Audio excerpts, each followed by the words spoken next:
Ya, Pram, akhirnya ini jadi pertanyaan, sebenarnya apa yang menyebabkan peningkatan yang luar biasa pada kasus diabetes yang menyerang anak? Untuk membahasnya lebih lanjut, sudah bergabung bersama kami dokter spesialis anak sekaligus Project Leader CDIC Indonesia, Prof. Aman Bakti Pulungan.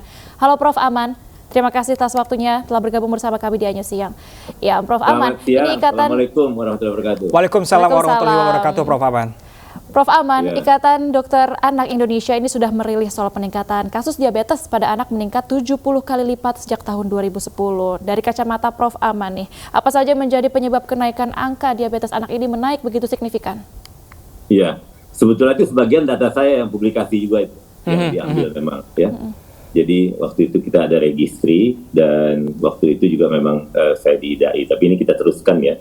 Kebetulan saya juga ada Changing Diabetes in Children, jadi sama, kita memang bagian dari IDAI. Kenapa ini meningkat? Nah, ini yang kalau saya rasa, yang pertama, awareness itu mulai meningkat. Tapi kalau tadi dilihat, cuma dari berapa? Itu 14-15 kota, berapa provinsi cuma? Mungkin 14-15 provinsi, masing-masing kota, ibu kota provinsinya. Sisanya, kita tidak tahu. Tidak tahu bukan berarti tidak ada, kan? Jadi awareness itu masih belum maksimal. Awareness-nya kurang ya dokter ya? Jadi yang ada data yang kita lihat ini masih puncak gunung es. Nah, jadi kita alhamdulillah nih media, terutama media nasional ya, seperti iNews ini berusaha untuk memang mengedukasi. Tetapi pada saat pandemi COVID, saya juga buat publikasinya ada, ini meningkat. Mungkin saya mundur lagi ke belakang, boleh ya? Diabetesnya ada 3 tipe. Ada 4 tipe sebetulnya. Kalau pada anak, yang pertama tipe 1, ini autoimun. Ini meningkat pada saat pandemi. Infeksi COVID dan lain-lain, terganggu pankreasnya. Yang kedua, tipe 2. Meningkat juga pada saat pandemi. Anak menjadi gemuk dan lain-lain. Tadi saya lihat Ketua IDAI ngomong juga begitu. Ini yang pola hidup dan pola makan jadi tidak teratur. Menjadi tipe 2. Tipe 3 ini karena sebab lain atau karena baru lahir. Jadi bawaannya dokter ya. Cuman kebanyakan dokter ini kebanyakan dari pola makan yang tidak benar seperti itu artinya? Oh tidak. Kalau yang paling banyak tipe 1 yang katanya 700% itu tipe 1. Yang autoimun tadi ya Prof ya?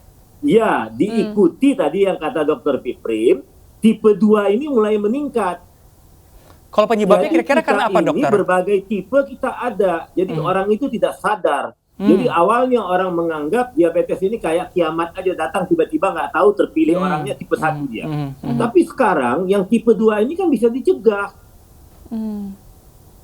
Pola hidup sehat, gula itu ada aturannya sebetulnya. Harusnya semua makanan yang mengandung gula, minuman yang mengandung gula itu kita buat aturannya. Kalau melebihi itu kita harus berani buat, kayak misalnya merokok. Kandungan gula yang berlebihan menyebabkan diabetes. Berani nggak kita buat seperti itu? Iya, Prof. Aman. Berarti memang itu tadi ya, harus mulai dari pola hidup yang sehat untuk mengantisipasi penyakit diabetes ini. Nah, masalahnya begini. Orang menganggap mulai hidup sehat itu kalau sudah tua. Salah itu kan? Nah, Profesor, ini kan anak-anak kan kita ketahui dalam masa pertumbuhan seperti itu. Nah, ini kalau kita ketahui bagaimana anak-anak ini sudah mendapat gejala awal diabetes pada anak, seperti apa dokter yang terlihat? Oh, tidak ada masalah. Tidak ada masalah. Tetapi sekali diabetes tidak pernah sembuh. Tidak bisa sembuh, jadi, Profesor? Tidak ada sembuhnya. Jadi yang bisa dia terkontrol.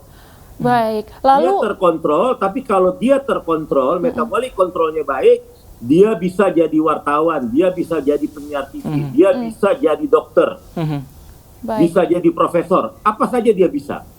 Berarti tidak bisa disembuhkan ya Prof ya kalau sudah didiagnosa diabetes, jadi walaupun pada anak. Ini yang paling kadang-kadang susah ya. Jadi orang tuh mau dia tidak berat, tidak. Jadi dia akan terkontrol. Jadi kalau misalnya tipe 1 dia dapat insulin seumur hidup. Lalu kira-kira langkah apa nih Prof yang bisa dilakukan jika anak sudah terdiagnosis diabetes? Yang pertama, tadi itu betul. Yang pertama itu kenalilah gejala diabetes ini kalau saya rasa. Seperti jadi apa dokter? Kalau ada anak, banyak makan, banyak minum, banyak kencing, berat badan turun, lemas, dan yang tadinya tidak ngompol, sekarang ngompol lagi, pertama sekali yang dipikirkan adalah diabetes. Jadi jangan ragu-ragu kalau ada gejala seperti ini, ke rumah sakit atau ke IGD minta cek gula darahnya. Setelah terdiagnosis diabetes, kalau dia anak, jumpailah dokter anak terdekat. Sekarang kita udah didik semua dokter anak itu bisa. Kalau ada endokrin anak seperti saya bagus, tapi kalau tidak ada, jumpailah endokrin anak segera. Dokter anak segera. Profesor, ini kalau udah terlanjur kena nih, apa yang harus diperhatikan orang tua nih? Kontrolnya, diobatin dia sesuai tipenya. Kalau dia tipe 1 dapat insulin, jadi ada 5 pilar jadinya ya. Kalau saya bilang, nah 5 pilar ini sebetulnya, inilah 5 pilar untuk semua orang. Ya, hidup sehat itu begitu. Insulin, kita punya insulin dari dalam tubuh sendiri. Yang kedua, atur pola makan selamanya seumur hidup. Ya. Yang ketiga, monitor gula darah. Yang ketiga. Yang keempat, itu apa? Olahraga. Yang kelima, edukasi selamanya. Kita terus mengedukasi diri terhadap diabetesnya tentunya. Jadi kan kalau kita toh hidup normal, insulin kita sudah ada kan? Kalau kita bukan tipe 1, yang lain 4 ini kan tetap harus kita lakukan.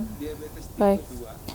Ya, Prof. Aman, ini berarti intinya adalah juga pola hidup yang sehat ya, Prof, harus diterapkan sejak dini. Dan ini satu lagi kalau saya pesan, karena kita bicara tadi tentang anak, saya belum pernah melihat, nanti coba cari, kalau ada saya kasih penghargaan, pola makan dan hidup sehat yang ada di sekolah.